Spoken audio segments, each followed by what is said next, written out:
가서 제가 성찬했었죠. 그때 말씀드리기를 이제 남은 여생을 우리 지방교회를 활성화하는 데 쓰겠다라고 했잖아요. 그래서 거기에 그 첫 번째로 우리가 이렇게 또 이런 부산, 대구, 그 다음에 제주, 강서 이렇게 모인 것이 참 의미 있고 저희 마우나 리조트 너무 좋아해요. 매년 수련회 하시고 저희를 초대해 주세요. 이번에는 4명이 왔지만 내년에는 좀 더 많이 와서 우리 함께 하기를 너무너무 바랍니다. 그리고 또 하나는 우리 이게 그냥 넘어간 거. 또 하나는 저희 자매 클래스를 너무 좋아해요. 우리 자매 클래스 좀 더 많이 해야 될 것 같아요. 우리 형제들도 너무 사랑하고 좋아하지만 자매들끼리 모여서 또 자매들만이 해야 할 이야기들이 있잖아요. 그래서 너무 좋아하고 앞으로 이런 클래스들을 많이 하면 좋을 것 같아요. 그리고 지금 이 시간에 여러분 아시다시피 우리 김수미 자매랑 함께 원래 하려고 했어요. 세 사람이서. 그래서 우리 수미 자매가 너무너무 준비를 많이 했는데 사실 너무 아쉬워요. 그 PPT를 보니까 저희들 분량이 2배 정도가 되더라고요. 엄청나게 준비를 한 것 같아. 근데 우리 김수미 자매의 레슨을 듣지 못해서 너무 아쉬우니까 언젠가는 또 그 레슨을 들을 기회가 있기를 바랍니다. 저희가 원래 3명이 하기로 했기 때문에 한 사람당 20분이었거든요. 그래서 제가 준비한 것들을 읽어보니까 숨만 쉬고 하니까 20분 딱 되더라고요. 그래서 숨만 쉬고 그냥 읽으니까 그래서 하나님의 뜻인지 여하튼 간에 좀 더 여유롭게 여러분 얼굴 보면서 숨 쉬면서 하겠습니다. 하나님의 아까 명일이가 얘기했듯이 하나님의 섭리 안에 그렇다는 생각이 들어요. 이거 성경씨가 넘긴 거죠? 제가 넘긴 건 아니죠? 예. 예? 아까 말씀드린 대로 파설도 예, 근데 여기 괜찮아요. 여기 지금 제가 한 거예요. 시작. 그거를 네네네 알겠습니다. 감사합니다. 자, 저희의 쓴 제목은 한나 고난에 갇혀 있을 것인가 더 나은 나로 성장할 것인가 라는 제목입니다. 제가 우리 자매 클래스를 한다고 했을 때 생각도 하지 않고 바로 이 주제가 생각이 났어요. 한나 고난에 갇혀 있을 것인가 더 나은 나로 성장할 것인가. 저는 제 삶을 나눌 것입니다. 하도 나눌 것이 많아서. 그리고 제가 제 삶을 생각할 때 딱 이거예요. 고난에 갇혀 있을 것인가 더 나은 나로 성장할 것인가. 올해 9월달이면 제가 크리스찬이 된 지 40년이 되는 해입니다. 아마 대한민국에서 가장 올드 크리스찬이에요. 대한민국에서 40년이에요. 40년 동안의 제자의 삶을 통해 배운 것이 있다면 크리스찬이라고 삶의 고난에서 제외되거나 보호받는 것이 아니라는 것입니다. 예수님께서 의인이나 죄인에게 공평하게 비를 내려주신다고 하신 것처럼 이 지구상의 모든 사람이 겪는 고통과 고난, 일찌감치 제자가 되기를 고백하고 열심히 크리스찬으로 사는 우리 모두에게도 공평하게 옵니다. 이 진리를 받아들이고 시작하면 마음이 좀 편해져요. 제 자신도 그랬고 저에게 상담 오는 많은 자매들이 물어봅니다. 왜 나에게 이런 일이? 난 하나님께 최선을 다해서 헌신했는데 내가 뭘 잘못했나 등등 똑같은 얘기를 해요. 제 자신에게도 그런 질문들을 많이 했고 근데 그게 이 세상에서 살아가는 우리의 인생입니다. 그리고 크리스찬이라고 절대 피해가거나 보호받지 못합니다. 우리 교회 안에서도 성도들끼리 서로 싸우고 분열되고 비판하고 서로 얼굴 안 보고 지냅니다. 우리 올드 크리스찬들은 너무나도 잘 알죠. 우리도 암에 걸리고 정신질환에 걸리고 남편이나 아내가 뇌출혈이와 쓰러져 죽든지 불구가 됩니다. 자식이 장애아를 태어나기도 하고 자식이 병으로 죽는 것을 보기도 하고 사춘기를 아주 휘황찬란하게 보내는 자식들과 함께하는 부모들도 있습니다. 사고가 나서 갑자기 세상을 떠난 제자들도 있고요. 묻지마 범죄의 피해자가 되어 평생 괴로움에 살아야 하는 제자들도 있습니다. 그리고 분명 제자와 결혼해서 행복하게 살 줄 알았는데 배우자가 하나님을 떠나고 심지어는 어떤 이들은 외도를 하고 이혼을 하기도 합니다. 또 저기 멀리 러시아, 우크라이나, 이스라엘, 팔레스타인에 있는 우리 제자들은 거기도 다 교회가 있어요. 한 치 앞을 내다볼 수 없는 전쟁의 소용돌이 속에서도 지금 이 시간을 살아가고 있습니다. 그래서 만약 오늘 여러분의 삶이 평탄하다면 하나님의 은혜에 감사하세요. 하지만 지금 여러분의 삶에 크고 작은 고통과 고난이 있다면 위로를 받으시기 바랍니다. 여러분은 절대 혼자가 아닙니다. 그리고 아주 이상한 일이 일어나는 것도 아니에요. 그것이 이 세상에서 살아가야 하는 우리 모두의 짐입니다. 고통과 고난은 우리 모두에게 오지만 우리 제자들은 어떻게 다를까요? 오늘 저의 레슨 주제 고난에 갇혀 있을 것인가, 더 나은 나로 성장할 것인가를 보면서 성경의 인물 한나를 보고 또 저희 개인적인 삶에서 있었던 크고 작은 고난들을 통해 어떻게 더 나은 나로 성장할 것인가를 한번 배워보겠습니다. 사무엘상 1장 9절에서 18절. 어디로 가요? 자, 여러분 그 사무엘상 1장 2장 한나에 대해서 모르시는 분이 있다면은 오늘 가서 읽어보세요. 여기 올드 크리스천들 중에 한나에 대해서 모른다면 꼭 읽어보세요. 그래서 제가 모든 것들은 다 요약을 하고 다 하고 시간상 또 이 9절에서 18절도 사실은 요약해서 올린 글이니까 여러분들이 나중에 읽어보시길 바랍니다. 제가 9절에서 18절 읽겠습니다. 원래 이거 안 읽으려고 했는데 시간이 좀 있으니까 원래는 다 요약하려고 했는데 어느 날 그들이 실로에서 먹고 마신 후에 한나는 일어나 성전으로 갔다. 그때 제사장 엘리는 평상시 습관대로 성전 문 앞 의자에 앉아 있었다. 한나는 마음이 괴로워 여호와께 기도하며 울고 부르짖다가 이렇게 서약하였다. 전능하신 여호와여, 이 여종을 굽어 살피소서. 내 고통을 보시고 나를 기억하셔서 아들 하나만 주시면 내가 그를 평생토록 여호와께 바치겠습니다. 그리고 그의 머리도 깎지 않겠습니다. 한나가 기도를 계속하는 동안 엘리는 그녀의 입술을 지켜보았다.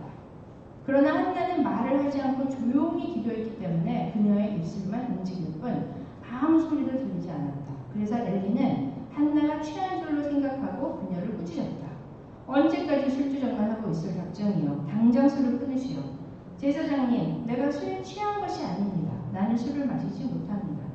내가 너무 마음이 괴로워서 나의 심정을 여호와께 털어놓고 있었습니다. 나를 술이나 마시고 다니는 나쁜 여자로 생각하지 마십시오. 나는 너무 원통하고 분해서 지금까지 기도하고 있었을 뿐입니다.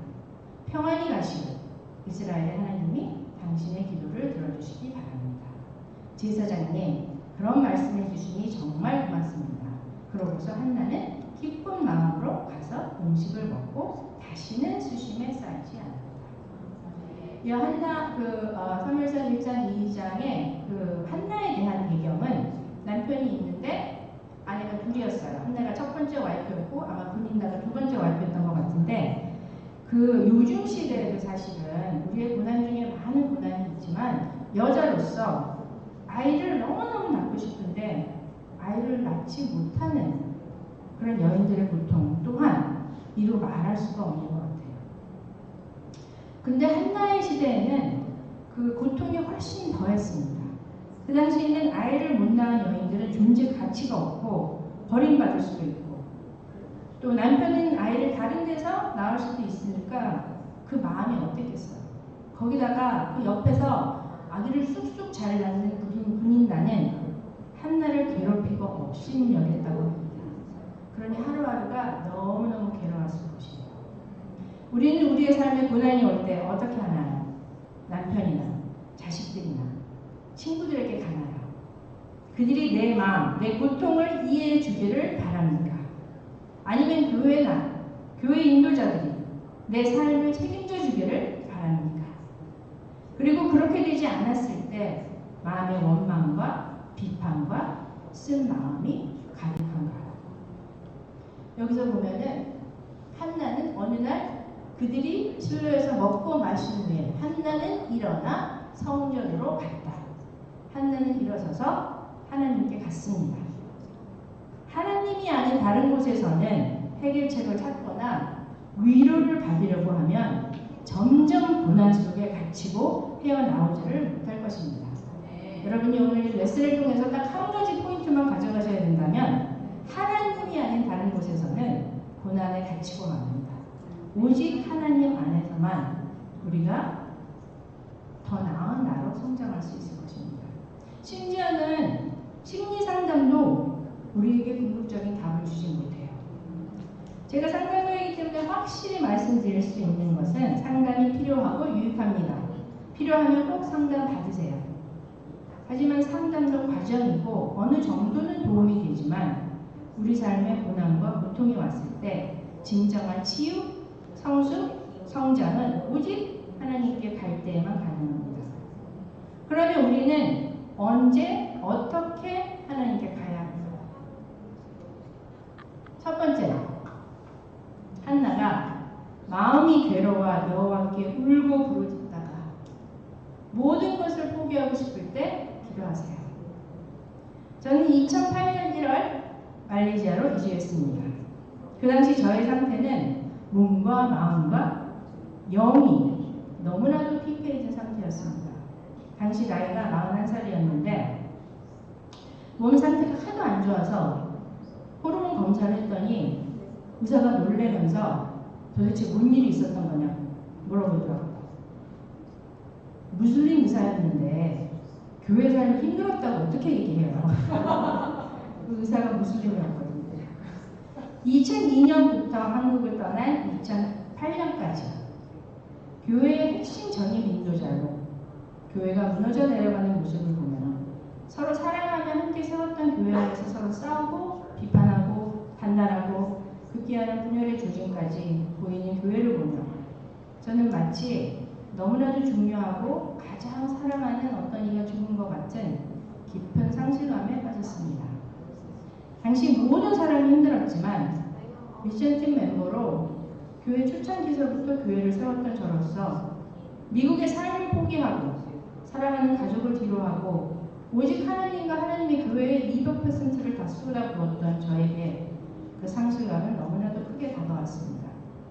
그때 느낌은 열심히 전력 질주를 하며 달리기를 하고 있었는데 갑자기 트랙도 없어지고 결승 라인도 없어지고 함께 뛰던 동료들도 없어서 텅 빈 운동장에 혼자 남은 느낌, 공황 상태에 빠져 있었습니다.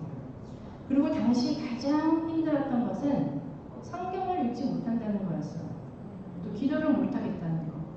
성경을 펴면 너무나도 많은 추억, 사람들 얼굴이 떠오르죠. 특별히 우리 올드 크리스천들은 너무나도 많은 관계들이 있잖아요. 제가 40년 동안 살아오면서 우리 한국교회에서 35년을 있으면서 엄청나요. 모든 사람들 다 알거든요. 성경을 딱 피면 그때 그 수련회, 그때 그 디보셔널, 그때 그 여자 클래스, 우먼스데이 때 얼마나 많이 했어요. 그러니까 성경을 딱 피면은 줄줄이 그런 추억들, 사람들 얼굴이 생각이 나요. 기도를 하면 눈물만 나오고 당시에 그랬어요. 말레이시아 처음 갔었을 때. 그래도 하나님께 갔습니다. 왜? 그 길만이 살 길이야. 그때 처음으로 성경 앱으로 성경을 읽기 시작했어요. 아무것도 안 들어와도 무조건 읽자. 이 길만이 내가 살 길이다 해서 1년 성경 통독 앱을 따라하며 창세기서부터 요한계시록까지 무조건 읽었습니다. 마라톤을 뛰는 사람들이 얘기하는 것이 뛰다 보면 도저히 더 이상 갈 수 없을 정도로 한계에 도달할 때가 온다고 해요. 그럴 때 절대로 멈추지 말고 한 발 한 발 내디디면 계속 움직이라고 합니다. 그러다 보면 다시 힘이 붙는다. 아무것도 들어오지 않아도 습관처럼 버릇처럼 성경 통독을 3년을 계속 했더니 폐허가 된 제 마음에 새싹처럼 돋아나는 확신이 하나님은 사랑의 하나님이시다. 하나님은 오래 참는 하나님이시다. 였습니다. 그리고 거기서부터 다시 시작하였어요. 두 번째. 그러나 한나는 말을 하지 않고 조용히 기도했기 때문에 기도가 안 나올 때 기도하세요. 내 마음이 안정이 되고 말레이시아의 삶도 안정이 되어가고 있을 무렵 또 한 번은 폭풍이 왔죠. 우리 아들 지훈이가 아주 휘황찬란한 사춘기를 겪었습니다. 그리고 엄마인 저는 마치 다시 한번 해산의 고통을 겪는 것처럼 아들과 함께 그 길을 걸었습니다. 심한 우울증과 사춘기가 겹쳐 이게 끝인가 싶으면 또 무너지고 이제 바닥을 찾겠지 싶으면 더 깊은 바닥에 나오고 어떻게 크리스천 가정에 이런 일이 싶을 정도로 듣고저래 아주 많은 것들을 아들과 함께 겪었습니다. 그 당시 저의 느낌은 이제까지 나와 내 가족을 지키던 보호막이 다 거두어지고 엄청난 폭풍이 몰아치는 바다 한가운데서 살아남아야 한다는 느낌. 오죽하면 제가 매일 제 자신에게 호랑이 굴에 들어가도 정신만 차리면 된다라고 위로하며 정신줄을 놓지 말자라고 스스로를 다독였습니다. 아침에 눈을 뜨면 하루를 어떻게 살지 막막했습니다. 또 어디서 뭔 일이 터질지 몰라서. 그때 저희 기도는 영어로 Have mercy on me, a sinner. 세리와 바리새인의 기도에서 세리의 기도, 제발 저를 불쌍히 여겨주세요 였습니다. 로마서 8장에 기도에 말이 나오지 않고 탄식만 나올 때 성령님께서 그 탄식을 하나님의 뜻에 맞게 하나님께 전달한다고 합니다. 그 시간은 그런 탄식의 기도로 버텼습니다. 마지막. 나는 너무 원통하고 분해서 지금까지 기도하고 있었을 뿐입니다. 하나님께 화가 나 있을 때도 기도하세요. 아이들의 사춘기가 다 끝나고 우리 아이들이 둘 다 기적적으로 제자가 되고 또 제자인 배우자들을 만나 결혼하고 너무나도 예쁜 손주까지 보며 이제 안정기에 접어들었나 보다 라고 생각하고 있을 때 암 진단을 받았습니다. 암 진단을 받았을 때 그럼 너무나도 힘들었지만 그래도 내 차례가 왔구나 싶었습니다. 그래서 첫 일주일은 정말 힘들고는 그 다음부터는 정말 제가 생각하기에도 너무나 잘 지냈어요. 재원씨와 매일매일 기도하며 하나님께 갖고 긍정적인 마음가짐을 가지려고 즐겁게 지냈고 선한 영향력을 끼치기 위해 항암을 하면서도 자녀 양육 클래스를 5번이나 하고 아주 많은 형제 자매들을 만나 도와주고 교제를 나누었습니다. 사실 저도 까먹었어요. 제가 지금 암투병 중이라는 것을 진짜 암투병 중이라는 것을 잊어버릴 정도로 정말 엄청 기링하며 섬기고 사랑했습니다. 어느 날 어떤 형제 자매들과 얘기를 하는데 나 지금 암투병 중이지. 나 지금 힘들어야 되는데 왜 안 힘들지? 라고 하면서 그 시간을 그렇게 지냈어요. 제가 너무나 잘 지내니까 다들 별로 힘들지 않은 암이었나 생각하는데 가벼운 암이었나 생각하는데 사실 저의 유방암은 가장 힘든 종류의 암이었고 항암도 가장 센 항암이었습니다. 암투병을 하며 2024년 저의 기도 제목은 3가지였습니다. 첫 번째, 선항암을 통해 암이 완전 관해되는 것.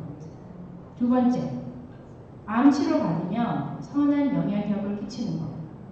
그 다음에 세 번째, 아빠의 90세 생신을 함께하는 것.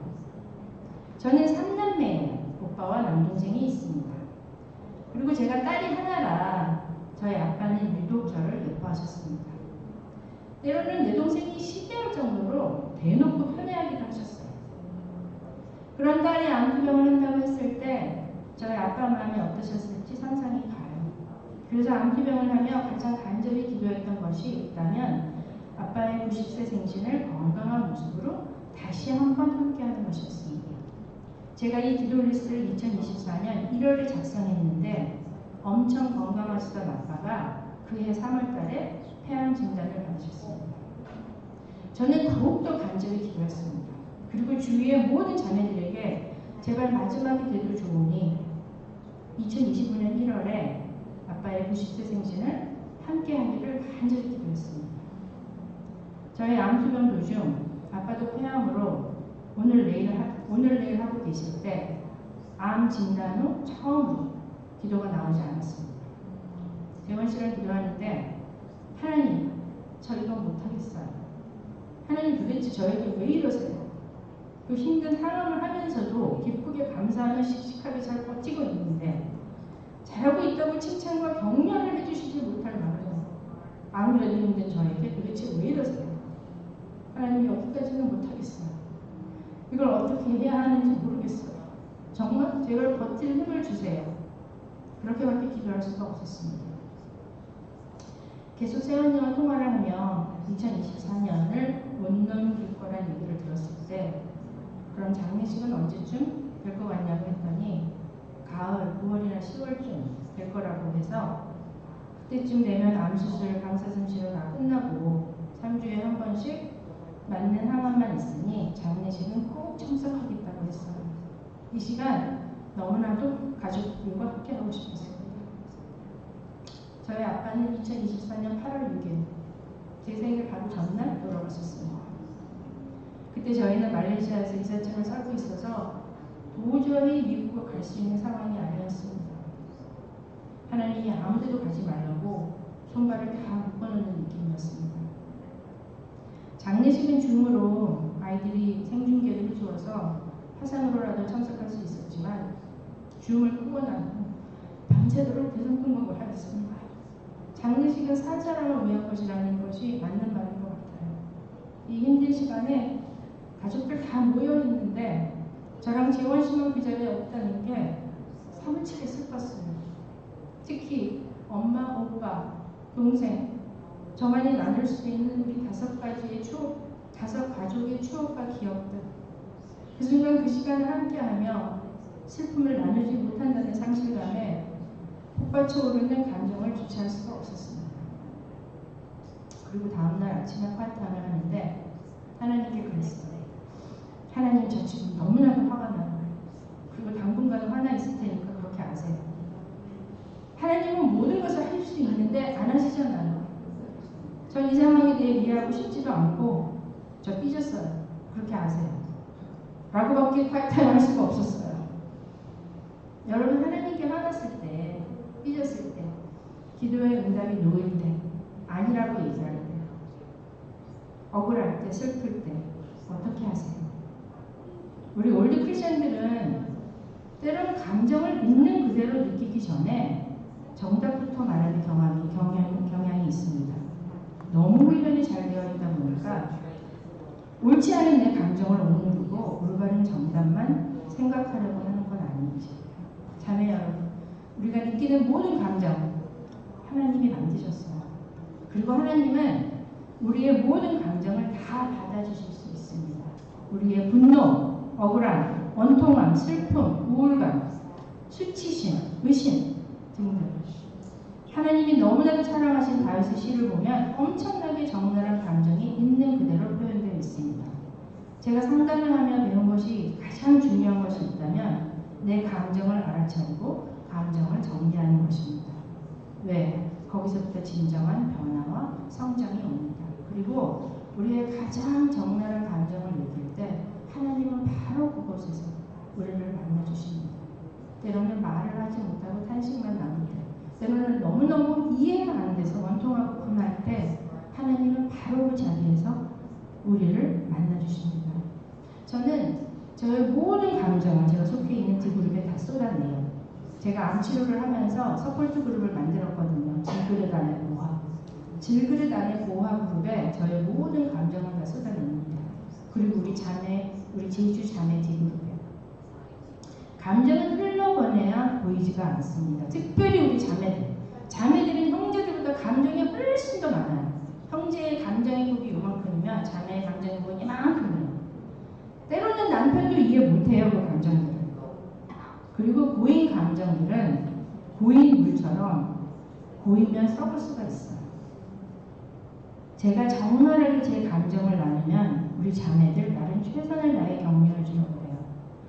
그 당시에 가장 제 마음에 와닿았던 격려가 우리 제주 D그룹의 연희 자매가 해준 말이었어요. 연희가 그때 언니 지금은 그냥 하나님 등에 업혀가세요 라는 말이었어요. 인생을 살다 보면 정말 그럴 때가 오는 것 같아요. 너무 힘이 없어서 그냥 하나님 등에 엎어가야 합니다. 사람들의 격려도 필요하지만 우린 결국 우리의 모든 감정을 하나님께 쏟아부어야 합니다. 여기 한나가 한 것처럼 나는 너무 원통하고 분해서 지금까지 하나님께 기도하였습니다. 고난 가운데 우리가 갈 곳은 하나님밖에 없습니다. 오직 하나님만이 우리에게 치유와 성숙과 성장을 주십니다. 그리고 마지막으로 제가 40년 동안의 제자의 삶을 깨달은 것이 있다면 우리 삶의 모든 전쟁은 결국 믿음의 전쟁입니다.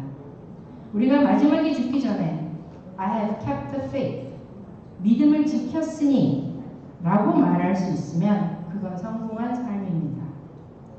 우리 삶의 목적은 열매 맺는 제자의 삶, 행복한 가정, 건강한 아이들, 여유로운 재정, 건강한 몸, 하나 되는 교회, 세계 평화가 아닙니다. 이 모든 것을 위해 하나님께 기도와 간구하며 우리의 믿음을 잃지 않고 지켜내는 것입니다. 우리 제자들의 싸움은 믿음의 싸움입니다. 그래서 오늘 우리들은 믿음이 있는지 한번 생각해 보시면 좋을 것 같아요. 믿음이 있는지를 어떻게 알 수 있나? 아까 명현이가 얘기했듯이 우리 강서의 이 고래 팀이 사랑으로 표현되는 믿음만이 중요하다. 사랑으로 표현되고 그 다음에 우리가 믿음이 있는지 없는지를 어떻게 알 수 있는지. 그러고서 한나는 기쁜 마음으로 가서 음식을 먹고 다시는 수심에 쌓이지 않았다. 기도하고 하나님께 모든 것을 쏟아붓고 난 후 기쁜 마음으로 다시는 수심에 쌓이지 않았다고 합니다. 이때는 아직 한나가 아무것도 받은 것이 없어요. 그냥 엘리가 하나님이 너희 기도를 들어주시기 바란다 라고 말한 것밖에 없어요. 근데 그렇게 괴롭게 쏟아붓고 난 다음에 일어나서 먹고 기쁜 마음으로 다시는 수임에 쌓이지 않았다고 합니다. 한나는 사무엘을 얻기 전 이미 믿음의 싸움에서 승리하였습니다. 히브리서 11장의 믿음의 영웅들은 바라는 것을 얻지 못하고 죽었다고 해요. 하지만 그들은 믿음의 싸움에서 이겼습니다. 저는 아직도 왜 하필 내가 암투병을 하고 있을 때, 그리고 제가 매년 미국을 가거든요. 가족들하고 시간을 보낼 때. 근데 작년에 딱 1년 암투병하고 있었기 때문에 못 갔는데 왜 하필이면 그때 그토록 건강하시던 저희 아빠가 얼마나 건강하셨냐면 2024년 1월 달에 20시간을 혼자 운전하셔갖고 뉴욕서부터 플로리다를 왔다 갔다 하신 분이세요. 너무 건강하셨던 분이 왜 갑자기 그때 그토록 건강하시던 분이 갑자기 돌아가신 거예요. 왜 장례식에도 못 가게 막으셨나요? 아직도 그 생각만 하면 슬프고 이해가 안 돼요. 하지만 한 가지 확실한 것은 하나님은 모든 것을 아시고 그 이유도 아신다는 것입니다. 그리고 나는 모르지만, 그리고 받아들이기 힘들지만 하나님이 보시기에 그것이 최선이라고 생각하신다면 그것으로 충분합니다. 하나님이 함께 하신다는 믿음이 있을 때 우리는 어떤 상황에서나 기뻐할 수 있습니다. 제가 가장 지향하는 삶이 있다면 저는 삶이 기쁨이 넘치기를 바라요. 기쁘게 살다가 기쁘게 죽고 싶어요. 또 제가 가장 지향하는 여성상이 있다면 잠언 31장의 현숙한 아내예요. 특히 제가 제일 좋아하는 구절이 잠언 31장 25절. 그녀는 능력과 품위가 있고 남자를 걱정하지 않는다. 여기 한국 그 성경으로는 잘 번역이 안 돼 있는데 영어로는 She can laugh at the days to come 이라고 합니다. 앞날을 생각하며 웃을 수 있다. 우리 지연이가 작년 저희 딸인 지연이가 작년 제 생일에 이 구절을 생일 카드에 적어서 엄마는 이런 사람이야 라고 하더라고요. 너무나도 감동받았어요. 제가 가장 영향 주고 싶은 여자가 있다면 제 딸이거든요. 제 딸이 저를 보고 그리고 제 딸에게 이렇게 비춰줄 수 있다면 인생 헛살지 않았다는 생각이 들었습니다. 우리 삶에 온갖 종류의 고난은 피할 수 없는 현실입니다. 지금 없더라도 우리 김순희 자매 오늘 오려고 했는데 고관절, 엄마 고관절, 솔직히 그 나이에 고관절 수술하면 어떻게 될지 모르잖아요. 고난 시작이죠. 피할 수 없는 현실입니다.